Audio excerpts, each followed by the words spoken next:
యేసు రక్తమే జయం పరిచర్య ప్రైజ్ ద లార్డ్. ఫిబ్రవరి 7వ తేదీ 2025. ఈరోజు దేవుని వాక్యము. మీతో కూడా ఉన్న యెహోవా దయచేయు రక్షణను మీరు చూచెదరు.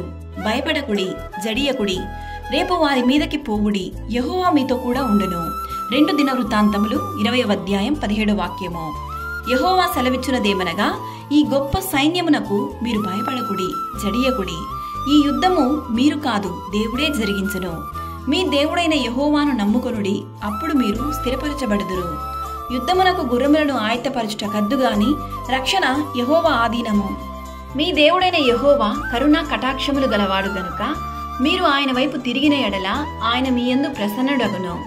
నీవు నీ శత్రువులతో యుద్ధమునకు పోయి గుర్రములను రథములను మీకంటే విస్తారమైన జనమును చూచినప్పుడు వారికి భయపడవద్దు. ఐగుప్తులో నుండి నిన్ను రప్పించిన నీ దేవుడైన యెహోవా నీకు తోడై ఉన్నాడు. వణుకకుడి, వారి ముఖము చూచి బెదరకుడి అని దేవుని వాక్యం సెలవిస్తుంది. ఈరోజు ఈ వాక్యం వింటున్న ప్రియ సహోదరి సహోదరులారా, మీ శత్రువులు మీ నాశనాన్ని, మీ అపజయాన్ని, మీ అనారోగ్య పరిస్థితిని ఎదురు చూస్తూ ఉండొచ్చు. సర్వశక్తిమంతుడైన దేవుడు మీకు తోడుగా ఉండంగా మీ శత్రువుల ఎదుట మీరు సిగ్గు పొందరు.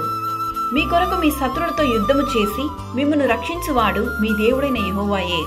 నీకు విరోధముగా రూపింపబడిన ఏ ఆయుధమును వర్ధిల్లదు.